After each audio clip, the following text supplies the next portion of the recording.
बन्धुस्त्वं गुरुष्टदैवतमिति त्वत्पादपङ्केरुहं प्राप्तं मां परिपालयति सततं याचेति बद्धाञ्जलिः चित्तं मधुगुणदोषचिन्तनविदो मनाः श्री सत्यात्मगुरो तुभं गिरिज्वलं पानमे सद्गतिः वेदेश मुनिसत्पादा सेवा सम्प्राप्त वैभवान् यादवार्यान् नवरसुता टीकाकारान्वयं नमः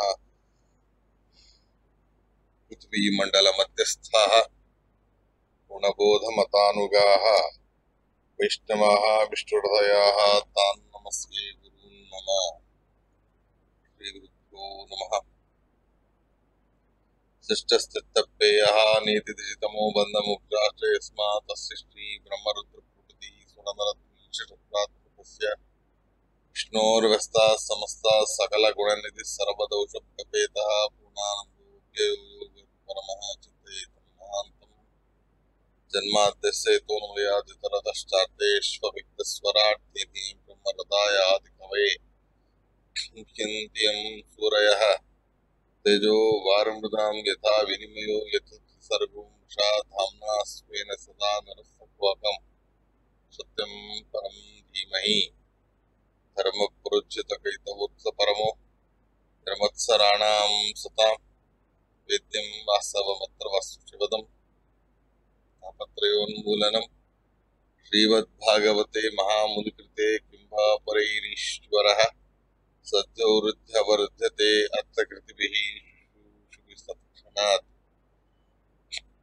निगमकल्पतरुर्गलितं फलं सुखमुखादमृतद्रवसंयुतं पिबत भागवतं रसमालयं मुहुरहो रसिकाः भुवि भावुकाः निमिषे अनिमिषक्षेत्रे विशेषशौनकादयः सत्रं स्वर्गाय लोकाय सहस्रमासत् यं प्रव्रजन्तमनुपेतमपेतकृत्यं द्वैपायनो विरहकातर आजुहाव पुत्रेति तन्मयतया तरवोऽपि नेदुः सर्वभूतहृदयं मुनिमानतोऽस्मि स्वस्य स्वसदामखिलसन्मङ्गलानि भवन्तु श्लोकैकपठनश्रवणमात्रेण वक्तुश्च श्रोतॄणां निखिलकलिकृतकल्मषापनोदनपुतरे धर्माद्यखिलपुरुषार्थसाधनीभूते श्रीमद्महाभागवततात्पर्यनिर्णये अद्य किञ्चित् पूर्वकथा प्रमेयानुवादः श्रीगुरुभ्यो नमः।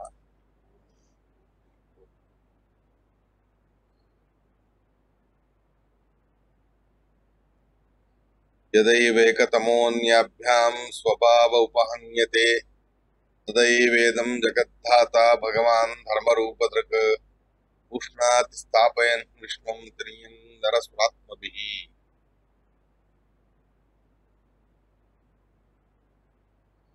स्वस्य स्वतामखिलसन्मङ्गलानि भवन्तु श्लोकैकपठनश्रवणमात्रेण वक्तुश्च श्रोतॄणां निखिलकलिकृतकल्मषापनोदनपटुतरे धर्माद्यखिलपुरुषार्थसाधनीभूते श्रीमन्महाभागवत तात्पर्यनिर्णये अद्य किञ्चित् पूर्वकथा प्रमेयानुवादः श्रीगुरुभ्यो नमः।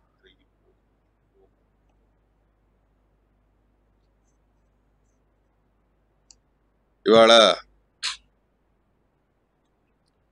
ద్వితీయ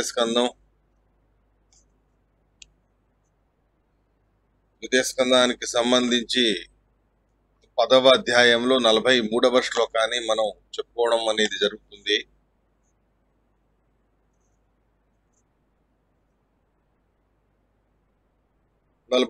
శ్లోకం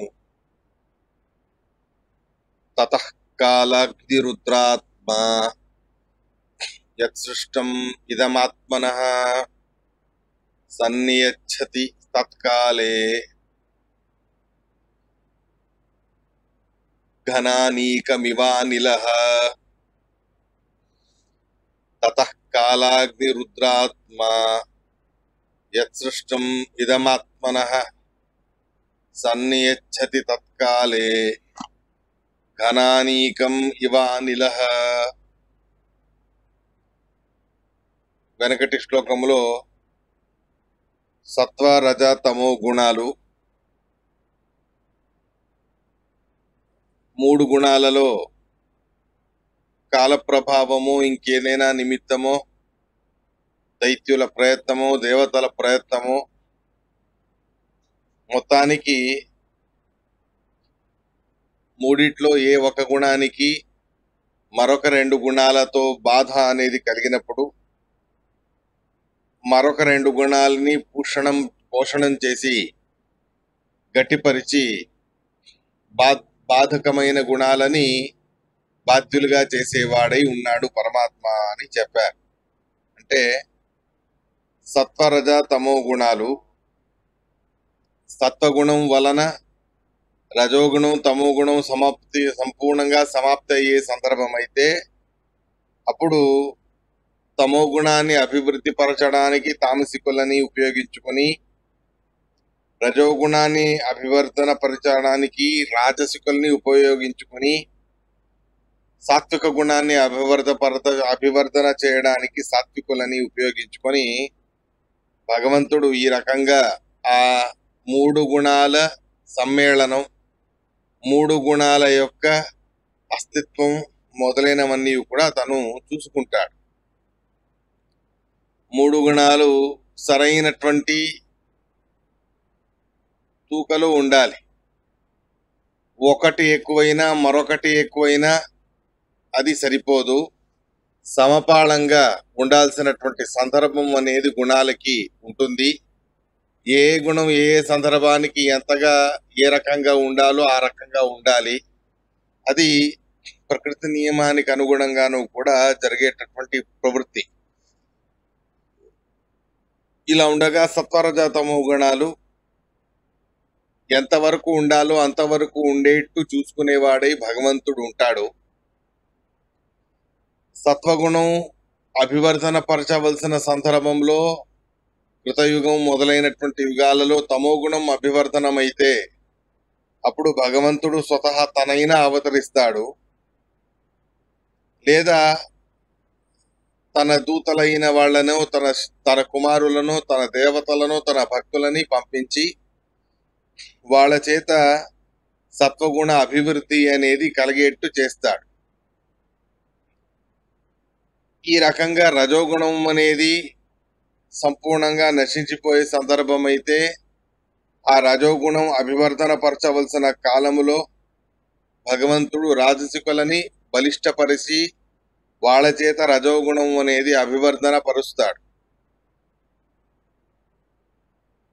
తమో గుణం అనేది అభివర్ధన పరచవలసిన కాలములో ఆ తమో గుణం అనేది అభివర్ధన పరిచే సందర్భం అయితే తామసికుల్ని బలిష్ఠులుగా చేసి వాళ్ళ చేత తమో గుణాభివర్ధన అనేది కలగజేస్తారు. మొత్తానికి రాజసాన్ తామసాన్ హత్వ సాత్వికాన్ వర్ధయిష్యతి. ఇక స్థితి కాలం అనేది ఉన్నప్పుడు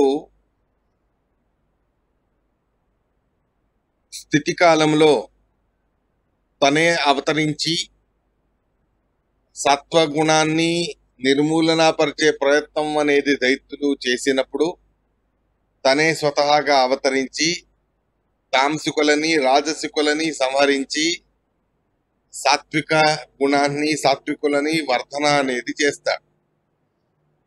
మొత్తానికి ఒక్కొక్క కాలంలో ఒక్కొక్క గుణం అనేది తత్సంబంధి అయిన జీవులు అనేవాళ్ళు అభివర్ధన పరచవలసినటువంటి సమయం. ఇది చూసుకొని భగవంతుడు తమో గుణాభివృద్ధికి తామసికులని బలిష్టపరచడం, రజోగుణాభివృద్ధి కాలంలో రాజసికుల్ని బలిష్టపరచడం, సత్వగుణ అభివృద్ధి కాలంలో తనే స్వతహాగా అవతరించడం, ఈ రకంగా తన లీలాజాలంగా చేస్తూ మొత్తానికి ఒక గుణం మరొక గుణాలతో వేరు గుణాలతో తన విరుద్ధమైన గుణాలతో పరిభావం అనేది పొందగా, అంటే ఈ సాత్విక గుణం రాజసిక తామసిక గుణాలతో అది పరిభావాన్ని పొందడం, నిర్వీర్యం అవ్వడం అనేది జరిగినప్పుడు ఆ సత్వగుణాన్ని రక్షించడానికి తనే అవతరించి రాజసిక తామసికుల్ని సంవరించడం, ఇలాంటివన్నీ కూడా ఆ కాలానికి తగ్గట్టు ఆ పరమాత్ముడు చేస్తాడు అని చెప్పారు. మొత్తానికి ఇదంతయు కూడా స్థితి కాలానికి కూడా ఒక సమయం అనేది ఉన్నది. ఆ స్థితి కాలం సమయం అనేది గడిచిపోతే అప్పుడు తమోగుణ అభివృద్ధి కాలం అంటే ప్రళయకాలం. ఆ ప్రళయకాలంలోనూ కూడా తనే ప్రళయాన్ని కలగజేసే ప్రయత్నాన్ని తన ప్రళయాన్ని కలగజేసేటటువంటి వాడై ప్రళయ కర్తృత్వాన్ని పొంది ఉంటాడు పరమాత్మ. ఈ రకంగా సత్వరజ తమో గుణాలు సమపాలుగా ఉండేటటువంటి సందర్భంలో, సమతూలనంగా ఉండేటటువంటి సందర్భంలో వాటిని సమతూలన పరచడానికి ఏవేవి చేయాలో అవి చేస్తాడు పరమాత్మ. చివరికి తమోగుణ అభివృద్ధి కాలం ప్రళయకాలం. ఆ ప్రళయకాలం అనేది ఉన్నప్పుడు తనే ప్రళయకాలాన్ని కూడా కలగజేస్తాడు అనే మాటని చెబుతారు ఈ సందర్భంలో. ఆ శ్లోకం అదే 43వ శ్లోకంలో అదే విషయాన్ని మనం ఇవాళ చెప్పుకుంటాం. ఉపోద్ఘాతం అనేది వెనక ఏం జరిగిందో అనేది తెలియాలి కదా, కాబట్టి వెనకటి శ్లోకాన్ని మనం సంక్షిప్తంగా చెప్పుకుందాం. ఇలా ఉండగా తతః కాలాగ్ని రుద్రాత్మ యత్ సృష్టం ఇదమాత్మనః సన్నియచ్చతి తత్కాలే ఘనానీకమివానిలః. 43వ శ్లోకానికి తాత్పర్యాన్ని ఇచ్చారు ఆచార్యుల వారు. మత్స్యాది రూపీ పోషయతి నరసింహో రుద్ర సంస్థితః విలాపయేద్ విరించస్తః సృజతే విష్ణురవ్యయః. వామన పురాణం. తతః కాలాగ్ని రుద్రాత్మ. వెనకటి శ్లోకంలో పుష్ణాతి అని చెప్పారు. తదైవేదం జగద్ధాత భగవాన్ ధర్మరూపధృక్ పుష్ణాతి స్థాపయన్ విశ్వం తిర్యం నర సురాత్మభిః అని చెప్పారు. పుష్ణాతి లోకాలని పోషణ చేసే సందర్భం ఉన్నప్పుడు ఆ పోషణ చేయడానికి భగవంతుడు తిర్యం నర సురాత్మభిః తిర్యంగ్ రూపాలు, మత్స్యకూర్మాది రూపాలు, నర అంటే నరవ దృశ్యమానమైన రామకృష్ణ రూపాలు, దేవతా రూపాలు అజిత మొదలైనటువంటి దేవతా రూపాలు, ఇలాంటి 3 రకాల రూపాలని ధరించి సత్వగుణాన్ని స్థితి కాలంలో పోషింపజేస్తాడు పరమాత్మ. ధర్మ రూపాన్ని ధరించి తనే స్వతహాగా విశ్వాన్ని స్థిరపరచడానికి, స్థితి కాలంలో సురక్షితంగా ఉంచడానికి తిర్యంనర స్వరాత్మభిః పశువత్ దృశ్యమానమైన రూపాలు, నరవత్ దృశ్యమానమైన రూపాలు, సుర రూపాలు, దేవతల రూపాలు అంటే దేవతా రూపముతోనే ఆ సత్వ గుణాన్ని పోషణ చేయడం అనేది చేస్తాడు అని వెనకటి శ్లోకంలో చెప్పారు. ఈ పోషణానికి సంబంధించిన విషయాన్ని ప్రస్తావన చేస్తూ తిర్యంగ్ అంటే మత్స్యకూర్మాది రూపాలు ధరించి స్థితి కాలంలో సత్వగుణం యొక్క పోషణ అనేది చేస్తాడు పరమాత్మ అనే విషయాన్ని చెబుతూ ఉన్నారు. వెనకటి శ్లోకంలో స్థితి కాలంలోని పోషణకి సంబంధించిన వివరాలు చెప్పగా 43వ శ్లోకంలో ప్రళయ కాలానికి సంబంధించిన విషయాలని ప్రస్తావన చేస్తూ ఉన్నారు. అయితే ఏమైంది? తతః కాలాగ్ని రుద్రాత్మ అని అన్నారు. యత్ సృష్టం ఇదం ఆత్మనః, యత్ ఆత్మనః ఇదం సృష్టం, ఏదైతే తన వలన ఈ రకంగా సృష్టించబడిన జగత్తు అనేది ఉన్నదో ఇది తత్కాలే అంటే ప్రళయకాలంలో కాలాగ్ని రుద్రాత్మ కాలాగ్ని రుద్ర రూపాన్ని ధరించి సన్నియచ్చతి ప్రళయానికి గురి చేస్తాడు సమగ్రమైన విశ్వాన్ని. ఏ రకంగా అయితే అనిలహ అంటే గాలి గణానీకాలని మేఘాలని చెల్లాచెదురు చేసేస్తుందో అలా జగత్తుని చెల్లాచెదురు చేసేసి ప్రళయాన్ని చేసేస్తాడు పరమాత్మ కాలాగ్ని రుద్ర రూపాన్ని ధరించి అని అన్నారు. ఏమిటిది కాలాగ్ని రుద్ర రూపం అనేది స్పష్టం కాదు. కాబట్టి ఆచార్యుల వారు తాత్పర్యాన్ని రాశారు. మత్స్యరూపీ పోషయతి నృసింహో రుద్ర సంస్థిత విలాపయేద్ విరించస్త శ్రుతే విష్ణురవ్యయ. రుద్రాంతర్యామి అయిన నరసింహ రూపాన్నే కాలాగ్ని రుద్రాత్మ అని అంటారు. కాలాగ్ని రుద్రాత్మ అంటే రుద్రదేవుడి అంతర్యామి అయిన ఘోరమైన ఉగ్రమైన నరసింహ రూపాన్ని ధరించి రుద్రాంతర్యామి అయిన నరసింహ రూపముతో ఈ సమగ్రమైన జగత్తును విలాపయతి నాశనం చేస్తాడు, ప్రళయానికి గురి చేస్తాడు. ప్రళయకాలం గడిచిపోతుంది, మళ్ళీ సృష్టికాలం అనేది ప్రారంభం అవ్వాలి. సృష్టికాలం అనేది ప్రారంభమయ్యే సందర్భం ఉన్నప్పుడు విరించస్థ బ్రహ్మదేవుడి అంతర్యామిగా ఉంటూ బ్రహ్మాంతర్గతుడైన పరమాత్మ తను నాశనం లేనివాడు. ఏ కాలంలోనూ ఆయనకి నాశనం అనేది లేదు. సమగ్రమైన ప్రళయ కాలంలో సమగ్రమైన జగత్తు నశించిపోయినా భగవంతుడికి మాత్రం నాశనం అనేది లేదు. ఇలా ప్రళయకాలం అనేది గడిచిపోయింది అని అయితే అప్పుడు కాలాగ్ని రుద్రాత్మగా ఉంటూ రుద్రాంతర్యామి అయిన నరసింహావతారాన్ని ధరించి ప్రళయాన్ని చేశాడు. ఆ తర్వాత విరించస్థ సృష్టికాలం అయితే బ్రహ్మదేవుడి అంతర్యామిగా ఉంటూ ఆ బ్రహ్మదేవుడిని నిమిత్తం చేసి జగత్తు యొక్క సృష్టి అనేది చేస్తాడు. స్థితి కాలంలో విష్ణు అయిన పరమాత్మయే తనదే అయిన నానా రకాలుగా ఉండే అవతారాన్ని ధరించి ఆ అవతారాలతో స్థితి కాలాన్ని సంరక్షణ అనేది చేస్తాడు. ఈ రకంగా సృష్టి స్థితి ప్రళయ కాలాలకి సంబంధించిన భగవంతుడి మహిమని ప్రస్తావన చేస్తూ ఉన్నారు శుకాచార్యులు వారు. కాబట్టి ప్రళయం చేసే సందర్భంలో రుద్రదేవుడి అంతర్యామిగా ఉన్న కాలాగ్ని రుద్రాత్మ అంటే రుద్రదేవుడి అంతర్యామిగా ఉన్న అని అర్థం. రుద్ర రూపాన్ని ధరించి అని అర్థం. రుద్రాంతర్యామి అయిన నరసింహ రూపాన్ని ధరించి అని అర్థం చేసుకోవాలి. ఇలా నరసింహ రూపాన్ని ధరించి మహాప్రళయ కాలంలో నానా రకాలుగా ప్రళయ తాండవాన్ని చేసి జగత్తును ప్రళయానికి గురి చేస్తాడు భగవంతుడు అని చెప్పారు. ఈ రకంగా 43వ శ్లోకం యొక్క అభిప్రాయం. ఇక 44వ శ్లోకాన్ని గమనిస్తే ఇత్తం భావేన కథితో భగవాన్ భగవత్తమః నేత్థం భావేన హి పరం ద్రష్టుమర్హంతి సూరయః. ఇత్తం భావేన కథితో భగవాన్ భగవత్తమః నేత్థం భావేన హి పరం ద్రష్టుమర్హంతి సూరయః.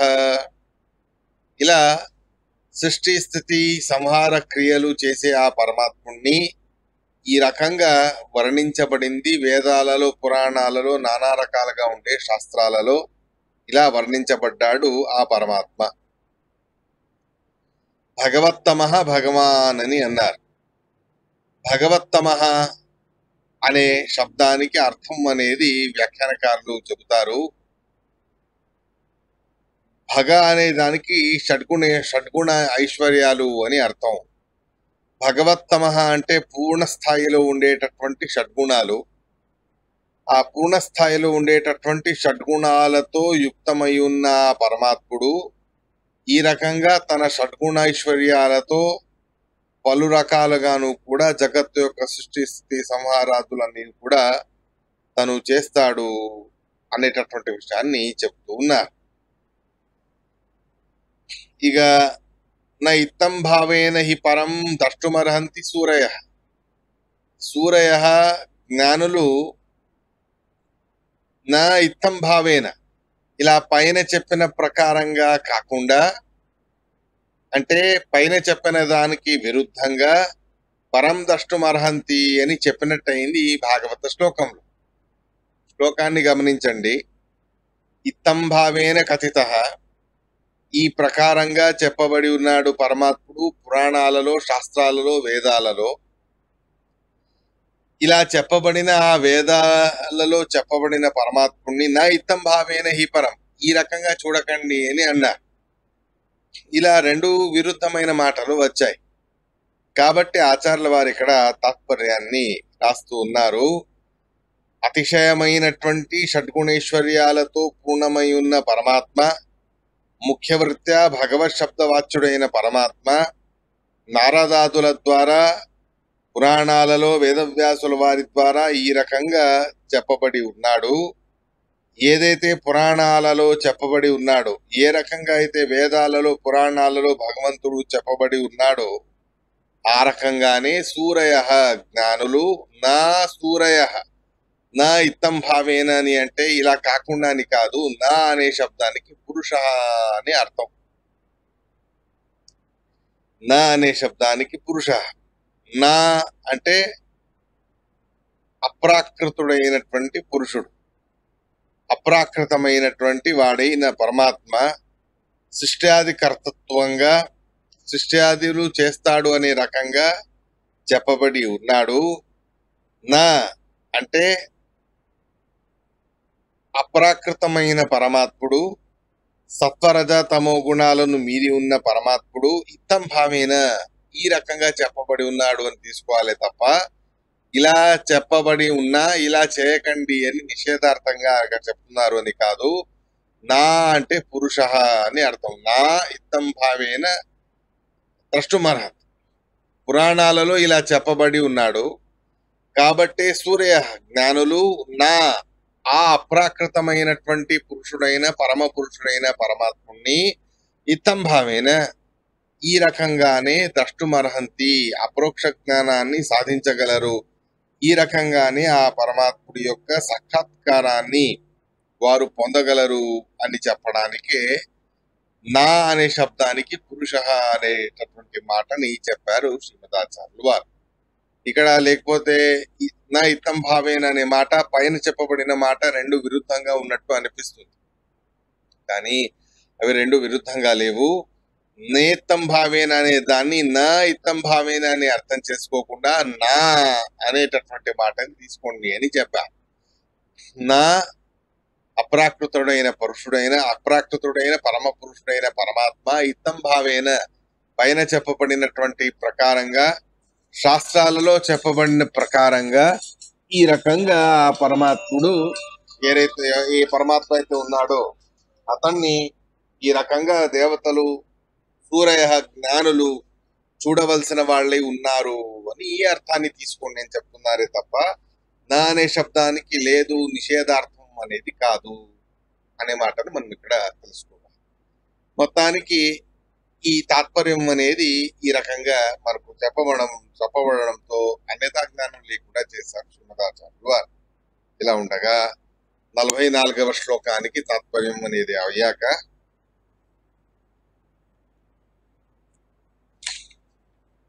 45వ శ్లోకం.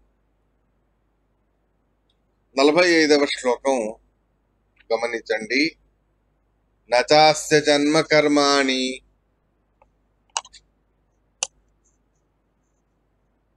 పరస్య న విధీయతే కర్తృత్వం ప్రతిషేధార్థం మాయయారోపితం హి తత్. నచాస్య జన్మ కర్మాణి పరస్య న విధీయతే కర్తృత్వం ప్రతిషేధార్థం మాయయా ఆరోపితం హి తత్. అస్య అంటే పూర్వప్రసక్తుడైన పరమాత్ముడి యొక్క జన్మ కర్మాలు, ఆయన అవతారాలు, ఆయన లీలలు మొదలైనవన్నీ కూడా ఏవైతే చెప్పబడి ఉన్నాయో అవి ఈయన విధీయతే సరిగా చెప్పబడలేదు అని చెప్పినట్టు అవుతుంది శ్లోకాన్ని చూస్తే. కాబట్టి ఆచార్యుల వారు తాత్పర్యాన్ని రాశారు. జన్మకర్మాణి విధీయతే ఇది క్రియా విశేషణం. న విధీయతే అనేది పెట్టుకోకండి, జన్మకర్మాణి విధీయతే అనేటటువంటి క్రియా విశేషణాన్ని తీసుకోండి అని ఈ రకంగా అన్వయం అనేది చెప్పినట్టు అయింది. అయితే ఏమిటి మొత్తానికి శ్లోకానికి అభిప్రాయం అని అడిగితే, అస్య ఈ జగత్తుకు సంబంధించిన లేదా అస్య ఈ పరమాత్ముడికి సంబంధించిన జన్మకర్మాణి సర్వోత్తముడైన పరమాత్ముడి యొక్క నిమిత్తంతో ఏదైతే జగత్తుకి జననం కానివ్వండి, సృష్టి స్థితి సంహారాలు కానివ్వండి, ఆ జగత్తులో జరిగేటటువంటి కర్మలు కానివ్వండి, మొదలైనవి ఏవైతే ఉన్నాయో అవి నానా రకాలుగాను కూడా విధానం చేయబడి ఉన్నాయి అని చెప్పుకోండి అని అంటున్నారు. ప్రతిషేధాయ బంధస్య జీవానాం పరమేషితు స్వేచ్ఛయైవ తు కర్తృత్వం నిత్యారూఢం చిదాత్మకం ఇది భవిష్యత్ పురాణే. నచాస్య జన్మ కర్మాణి పరస్య న విధీయతే కర్తృత్వం ప్రతిషేధార్థం మాయ ఆరోపితం హి తత్ అనేది చాలా గందరగోళంగా ఉన్న శ్లోకం. కాబట్టి స్పష్టంగా అర్థం అవ్వడానికి ఆచార్యుల వారు తాత్పర్యాన్ని రాశారు. ప్రతిషేధాయ బంధస్య జీవానాం బంధస్య ప్రతిషేధాయ, జీవులకి సంబంధించిన జీవులని బంధించి వేసిన ఏదైతే బంధనం అనేది ఉన్నదో ఆ బంధనాన్ని ప్రతిషేధం చేయడానికి, నిషేధం చేయడానికి, నివారణ చేయడానికి పరమాత్ముడు ఏం చేశాడు? స్వేచ్ఛయేవ, తన ఇచ్ఛకు అనుగుణంగా తన సర్వతంత్ర స్వాతంత్రంతో నానా రకాలుగా లీలలు, మహిమలు మొదలైనవన్నీ కూడా చేసి చూపించాడు. ఇవి ఎవరి బలవంతాన్నో ఎవరి అధీనంగానో ఉండి చేశాడు అని కాదు.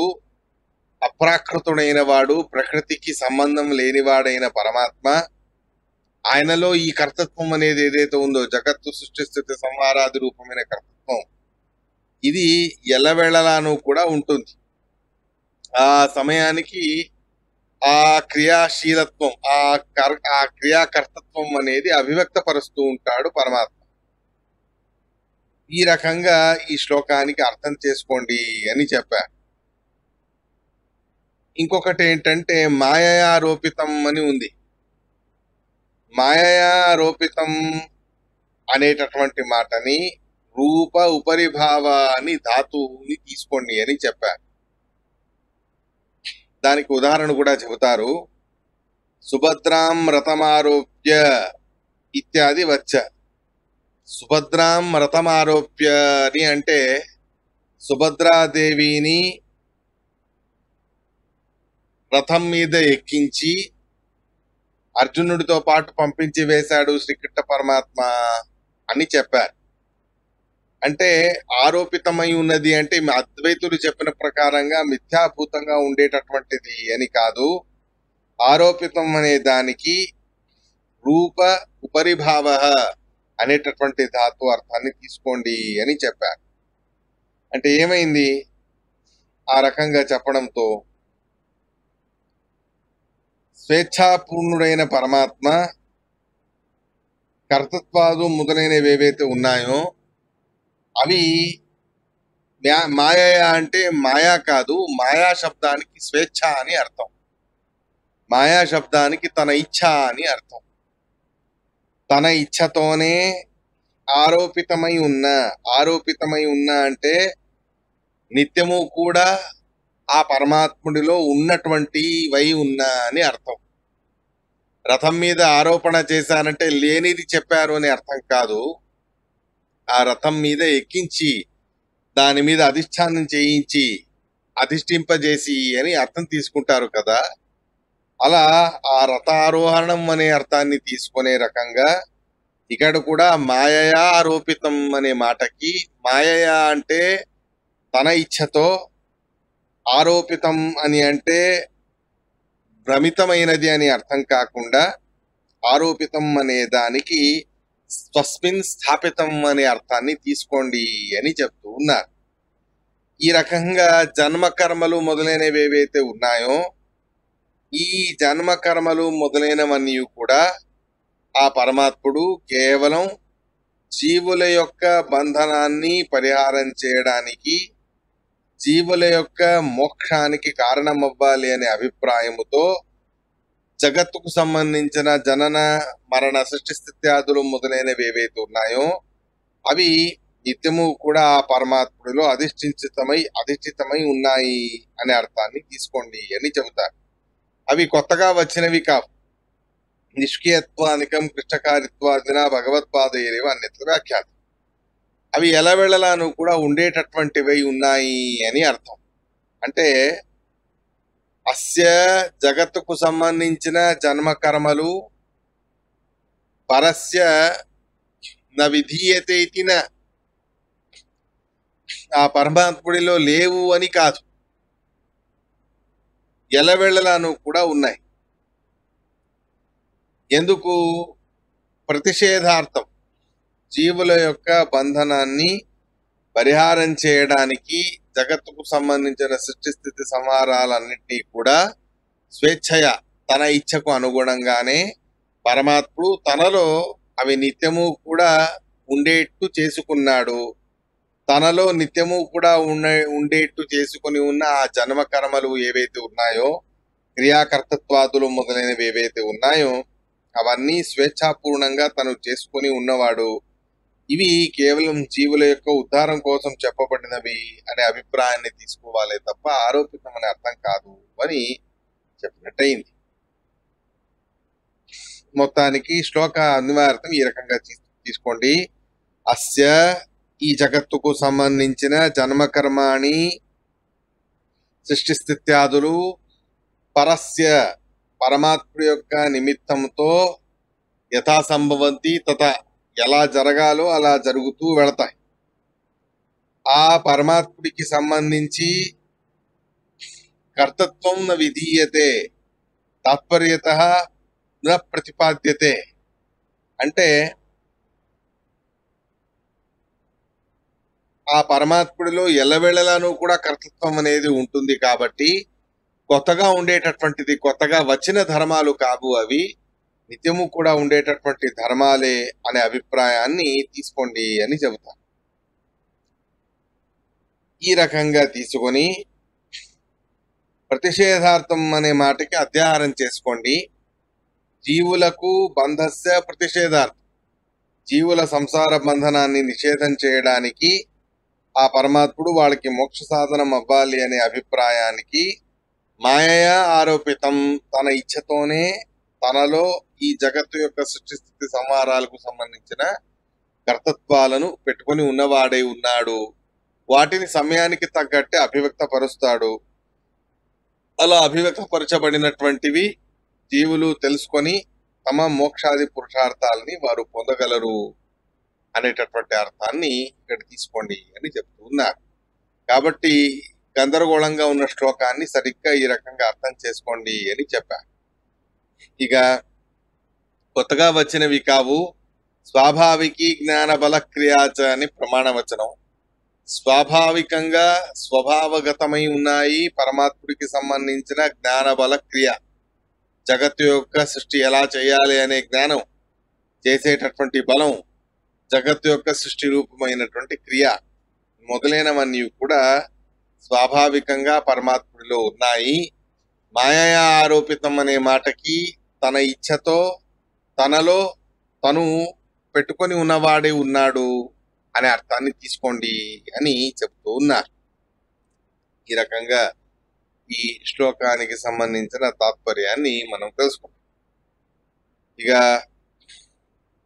ద్వితీయ స్కందానికి సంబంధించి చివరి శ్లోకం భాగవత తాత్పర్యం 46వ శ్లోకం. తర్వాత అన్ని మామూలు శ్లోకాలు ఉన్నాయి కానీ తాత్పర్యం లేదు.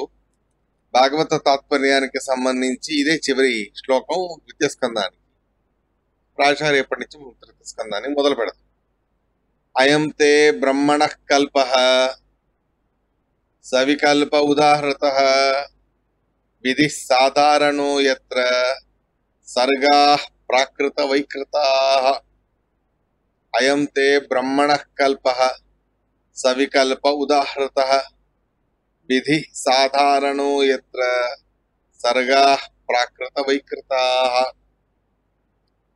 అన్యకల్పానాం సాధారణ. ఇక్కడ దాకా చెప్పబడినటువంటిది ఏదైతే ఉన్నాయో సృష్టి స్థితి సంహారాలు రూపమైనవి, ఈ విధి విధానాలు, భగవంతుడు చేసే లీలలు, ఇవి సాధారణ అని అంటారు. సామాన్యమైనవి అనే అర్థం కాదు. సాధారణ అనే శబ్దానికి అన్ని కల్పాల్లోనూ కూడా ఇలాగే చేస్తాడు పరమాత్మ. ఇక్కడ ఎలా చెప్పబడి ఉన్నదో అలాగే అన్ని కల్పాల్లోనూ కూడా ఇదే క్రమలో సృష్టి స్థితి సంహారాలు చేస్తాడు పరమాత్మ. దాన్ని సంక్షిప్తంగా చెబుతారు. యత్ర ఏవ ప్రాకృత వైకృతాః సర్వసర్గాః, జగత్తుకు సంబంధించిన సర్వసర్గాలు, సర్వ సృష్టి అంటే ఏంటవి? సర్వ సృష్టి అంటే ప్రాకృత వైకృతాలు అని చెప్పారు. ప్రాకృత వైకృతాలు అని అంటే ప్రాకృతికమైన అంటే మూలభూతమైన ప్రకృతి, వైకృతము అని అంటే మూలభూతమైన ప్రకృతి యొక్క వికారాలైనటువంటి మహత్తత్వం, అహంకారతత్వం మొదలైనటువంటివి ఏవైతే ఉన్నాయో ఇవి. మొత్తానికి మూల ప్రకృతికి సంబంధించిన వికారాలతో యుక్తమై ఉండి మహత్తత్వాది రూపముగా సృష్టించబడిన ఏదైతే సృష్టి క్రమ అనేది చెప్పబడి ఉన్నదో, ప్రళయ క్రమ అనేది చెప్పబడి ఉన్నదో, ఇదంతయు కూడా సర్వకల్పాలకు కూడా సామాన్యంగా ఒకే రకంగా ఉండేటటువంటివి ఉన్నాయి. ఇవన్నీ కూడా వేరే వేరే కల్పానికి వేరే వేరే రకంగా జరుగుతుంది అని కాదు. ఏ కల్పమైనా ఏ సృష్టి అయినా మహత్తత్వమే ముందు పుడుతుంది. మహత్తత్వం తర్వాత అహంకారతత్వం, అహంకారతత్వంలో వైకారిక తైజ తామస, వాటిలో తామసాహంకారతత్వంతో పంచభూతాలు. ఇదే క్రమని ప్రతి కల్పానికి కూడా ఫాలో అవుతాడు పరమాత్మ. అన్య బ్రహ్మ కల్పానాంచ సాధారణ అనే అర్థాన్ని చెప్పారు. అంటే ఇతర బ్రహ్మదేవుడి కల్పాలు అనేవి ఏవైతే ఉన్నాయో ఆ ఇతర బ్రహ్మదేవుడి కల్పాలకి సంబంధించి ఇదే క్రమలో సృష్టి అనేది జరుగుతుంది. కొన్ని చిన్న చిన్న వ్యత్యాసాలంటే మూలభూతమైన సర్గం సృష్టి అనేది వ్యత్యాసం కాదు. ఈ భగవంతుడు సత్వరజతమో గుణాలను వికారపరిచి వాటి వలన మహత్తత్వం, మహత్తత్వం వలన అహంకారతత్వం, వాటి వలన పంచభూతాలు తన్మాత్ర ఇదే క్రమని ఫాలో అవుతాడు. ఒక్కొక్క సృష్టిలో ఒక్కొక్క రకంగా చేస్తాడు.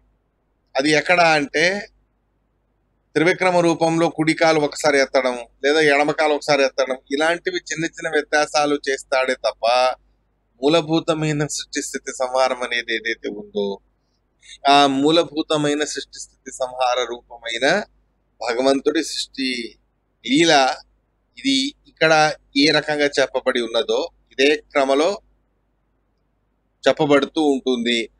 ఇదే క్రమంలో సత్వరజ తమో గుణాల యొక్క అభివర్ధన కాలం చూసి వాటిని ఒక్కొక్కరి నిమిత్తంతో తను అభివర్ధన పరచగలడు, లేదా తనే ఒక్కొక్కసారి పూనుకొని సత్వరుజ తమో గుణాలని అభివర్ధన పరచగలడు. ఇలా నానా రకాలుగాను కూడా భగవంతుడి లీలలు అనేవి చెప్పబడి ఉన్నాయి. సామాన్యంగా ఇదే క్రమలోనూ కూడా సకల సృష్టికి సంబంధించి ఇదే పద్ధతిని భగవంతుడు తను అనుసరిస్తాడు. సత్వరజ తమో గుణాలను వికారపరచడం, వాటితో వైకృతకమైన అంటే వికారితమైన మూల ప్రకృతి యొక్క వికారభూతమైన మహత్తత్వాది రూపమైనటువంటి సృష్టి క్రమ మొదలైనవన్నీ కూడా ఇదే పద్ధతిలో ఆ భగవంతుడు చేస్తాడు. దీంట్లో వ్యత్యాసం అనేది ఉండదు అనేటటువంటి మాటని చెప్తూ ఉన్నారు. ఈ రకంగా ద్వితీయ స్కందానికి సంబంధించి భాగవత తాత్పర్య నిర్ణయం ఈ శ్లోకంతో సమాప్తం అవుతుంది. మిగిలిన ముందు శ్లోకాల్లో ఎక్కడ కూడా తాత్పర్యం అనేది లేదు. మళ్ళీ తృతీయ స్కందంలోనే భగవంతుడి యొక్క మహిమని చెప్తూ భాగవత తాత్పర్యాలు అనేవి ఉన్నాయి. వాటిని మనం రేపటి రోజు తెలుసుకుందాం. ఇవాటికి శ్రీకృష్ణ అర్పణమస్తు. అనేన భావియత్ పుణ్యం తదాప్నోతు గురు మమ.